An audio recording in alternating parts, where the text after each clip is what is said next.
सोना चांदी दोनों की रॉकेट बनी कीमत अचानक क्यों गिर रही है? अब क्या खेला होने वाला है? सोने की कीमत गिर रही, लेकिन मोदी देश के खजाने में गोल्ड क्यों भरते जा रहे हैं? क्या माजरा है? अब इसका चैप्टर। बॉस, सोने और चांदी की कीमतों ने हैरान कर रखा है। धनतेरस और दिवाली तक सोने की कीमतें आसमान पर पहुंच गई। सोने की कीमतों ने ऑल टाइम हाई का रिकॉर्ड तोड़ दिया था और चांदी भी उसी रफ्तार से बढ़ रही थी।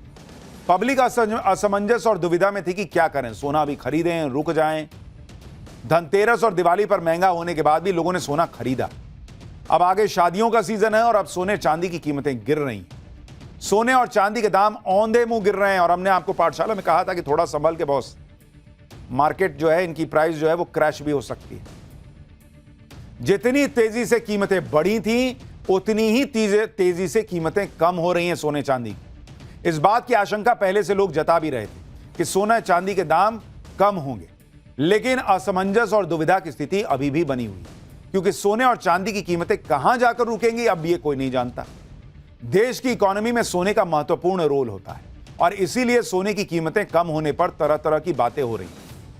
गोल्ड प्राइस अभी और कितना नीचे जाएगा, इसका सवाल पूछा जा रहा है। कुछ दिन पहले तक पूछ रहे थे और कितना ऊपर जाएगा, अब पूछा जा रहा है कितना नीचे जाएगा। दिवाली पर महंगाई के बाद भी कितना सोना बिका? सोने चांदी के दाम बढ़ने और गिरने की क्या थ्योरी है? भारत 6 महीने में विदेश से 64,000 किलो सोना क्यों ले आया भाई? भारत में गोल्ड रिजर्व 880 टन के पार हो गया है। भारत क्यों इतनी तेजी से गोल्ड जमा कर रहा है? ये सारे सवालों के जवाब आज आपको दूंगा। ये सारी थ्योरी डिटेल में बताऊंगा। सोने और चांदी की कीमतें और कितनी कम हो सकती हैं? क्या कीमतों का बढ़ना और फिर घटना इसमें कोई पेंच है? अगर आप सोना खरीदने का प्लान कर रहे हैं, चांदी खरीदने का प्लान कर रहे हैं, तो भाई पूरा चैप्टर देख लीजिएगा, क्योंकि यहां कंप्लीट जानकारी वाला चैप्टर खोल रहा हूं। धनतेरस और दिवाली पर सोने की कीमतों ने तहलका मचा दिया था। इसी की चर्चा हो रही थी कि सोने की कीमत कहां जाकर रुकेगी। सोने के साथ चांदी की कीमतें भी पब्लिक को मुंह दिखा रही थी। सोने और चांदी की कीमतों का यह हाल था कि हर दिन नया रिकॉर्ड बन जा रहा था। आज यह हाल है कि गिरावट का रिकॉर्ड बन रहा है। आप देखिए कि ऑल टाइम हाई प्राइस से सोने चांदी की कीमतें कितनी गिर गई। दिल्ली की बात करें तो 22 कैरेट सोना जो 20 अक्टूबर को 1,29,553 रुपए प्रति 10 ग्राम था, वो 28 अक्टूबर को 1,18,252 रुपए प्रति 10 ग्राम हो गया। यानी 8 दिन में ऑलमोस्ट 11,300 रुपए की गिरावट आ गई है सोने की कीमत। 24 कैरेट सोना 20 अक्टूबर को 1,41,331 रुपए प्रति 10 ग्राम था, वो 28 अक्टूबर को 1,29,002 रुपए प्रति 10 ग्राम हो गया। यानी 8 दिन में 24 कैरेट गोल्ड की कीमत 12,000 से ज्यादा गिर गई है। इसी तरह से चांदी की कीमत देखिए, 21 अक्टूबर को चांदी की कीमत 1,64,000 रुपए प्रति किलो थी। 28 अक्टूबर को चांदी की कीमत गिर के 1,51,000 रुपए प्रति किलो हो गई। यानी एक हफ्ते के अंदर चांदी की कीमत 13,000 रुपए प्रति किलो गिर गई। सोने की कीमतें गिर रही हैं तो लोग हैरान हैं कि ऐसा क्यों हो रहा है। जिन लोगों ने महंगी कीमत पर सोना खरीदा था वो और परेशान हैं, क्योंकि उनको उम्मीद थी कि भाई यहां से तो ऊपर ही जाएगा, नीचे नहीं आएगा। सोने की कीमत बढ़ने और गिरने की वजह क्या होती है, पहले उसको समझिए। पहली वजह तो है सोने की कीमतें दुनिया में अनसर्टेनिटी बढ़ने से तेजी से बढ़ती हैं। ट्रंप जिनपिंग की मुलाकात होने से पहले सोने के दाम तेजी से बढ़े थे, लेकिन अब दुनिया में युद्ध और संघर्ष रोकने की कोशिशें हो रही हैं। टैरिफ वॉर को लेकर ट्रंप ढीले पड़ रहे हैं तो सोने की कीमतों में नरमी आ रही है। दूसरी वजह, सोने ने पिछले 1 साल में 50% तक का रिटर्न दिया है। इस वजह से लोगों ने मुनाफा कमाने के लिए सोना बेचना शुरू किया। इस वजह से भी सोने के दाम गिर रहे हैं। तीसरी वजह, सोने और डॉलर में गजब का रिलेशन है। जितना डॉलर मजबूत होगा सोने की कीमत कम होगी। डॉलर इंडेक्स में आज 0.2 अंकों का सुधार आया, जबकि अक्टूबर में 7 दिन के अंदर डॉलर 1.2 अंक टूटा था, जिसकी वजह से सोने के दाम तेजी से बढ़े थे। चौथी वजह, दुनिया भर के सेंट्रल बैंक का बंपर सोना खरीदना, जैसे कि चीन और भारत के बैंक सोना खरीद रहे हैं। इससे भी सोने की कीमत कम होती जा रही। यानी ऑल टाइम हाई से सोना और चांदी की कीमत अब गिरावट की तरफ है।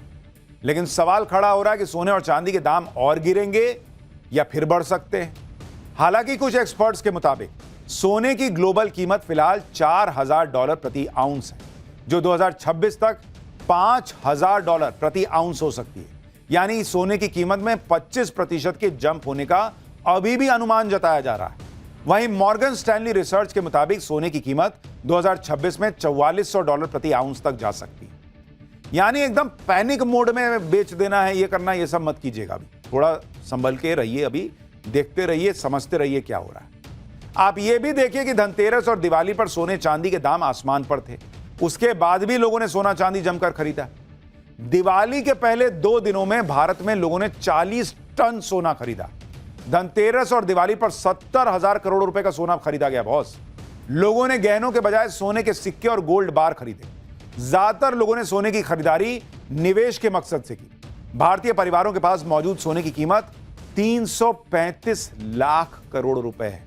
यानी इस वक्त भारतीय परिवारों के पास जो सोना रखा है उसकी कीमत 335 लाख करोड़ रुपए है। यानी सोना महंगा हो या सस्ता, उसकी बिक्री में कमी नहीं आ रही। सोना आज भी लोगों के लिए सबसे सुरक्षित निवेश में से एक माना जा रहा है। अब एक सवाल यह भी है कि सोना खरीदने का सही समय क्या है।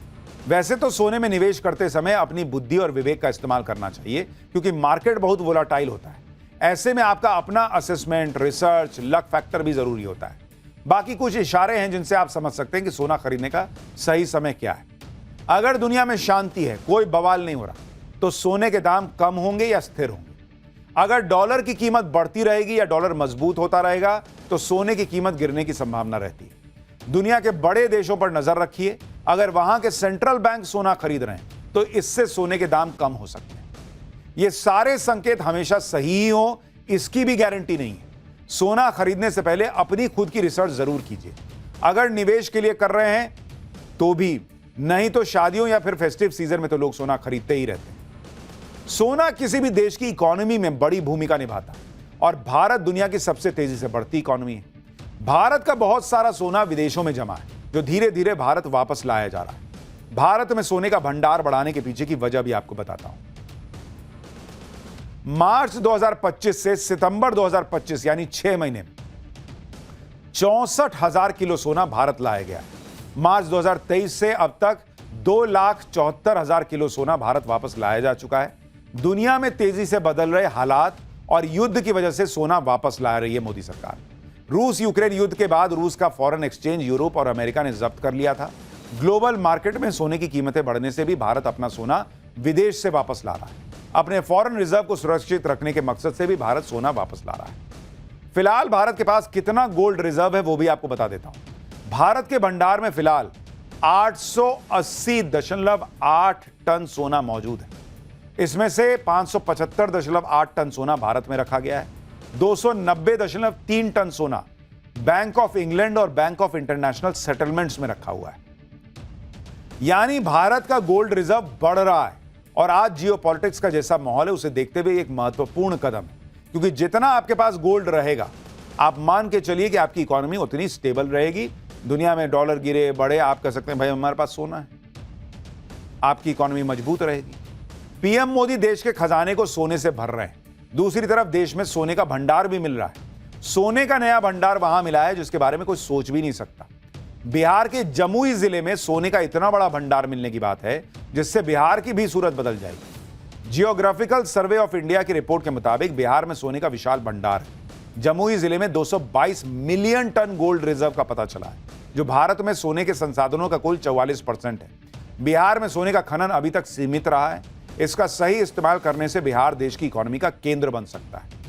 अब ऐसा ना हो तेजस्वी ये कह दें कि यही गोल्ड का खजाना मिला है, मेरी सरकार आएगी सोना निकालूंगा, सबको सरकारी नौकरी दूंगा, पैसा है मेरे पास। अभी टाइम है बॉस, ये ना बोल दीजिएगा।